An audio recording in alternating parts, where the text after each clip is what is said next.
sa mga negosyong may kinalaman sa teknolohiya, hindi rin nagpapahuli ang mga Pinoy. Tulad ng mga cellphone reloading station na talaga namang connect na connect sa kanilang mga suki. Sa panahon ngayon, isa na nga sa pangunahing pangangailangan natin ang cellphone. Kaya dapat lagi itong may load. At dito nakasilip ng pagkakataon ang iba nating mga kababayan para kumita.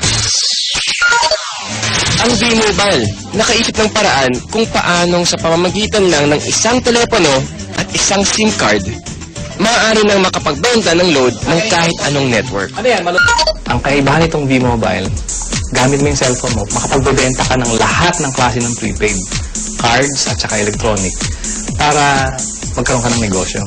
Taong 2008, nagsimula ng V-Mobile ang negosyong ito. Ang sistemang gamit nila, all-in-one load service, kaya one-stop shop ang kanilang serbisyo.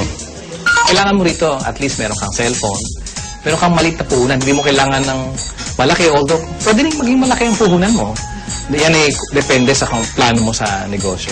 Kung gumagamit ka ng internet, napakasimple lang gagawin mo. Punta ka sa aming www.loadextreme.ph. Tapos pag nakita mo na itong website nito, diba, yung online loading, kiklik mo, lalabas dyan yung aming dialog box. I-enter mo yung account mo, papasok mo. So, in this case, pipiliin ko na lang, papasok ko yung aking sikretong PIK. Tapos mamimili ako ng produkto.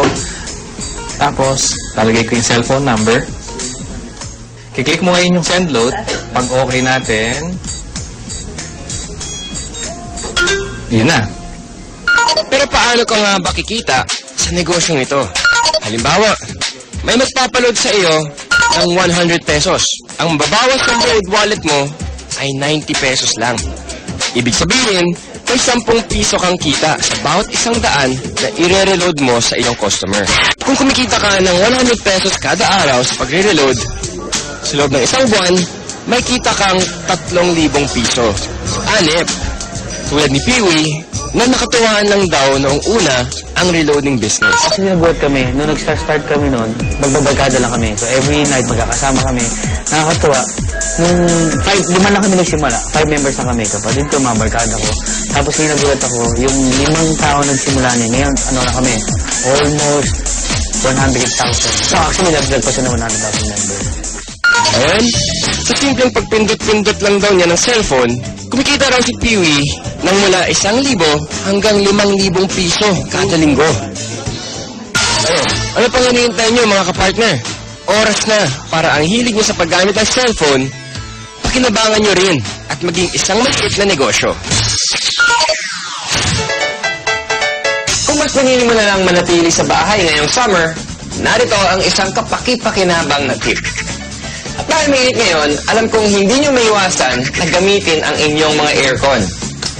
Ito ang isang tip para makatipid kayo sa pagkonsumo ng kuryente. Ilagay sa timer mode ang aircon at iset sa 2 hanggang 3 oras lamang. Pagkatapos nito, buksan ang ventilador para mapanatili ang lamig ng kwarto.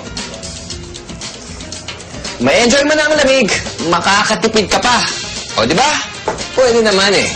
Kaya mga kapartner, tandaan, dapat maging wais all the time.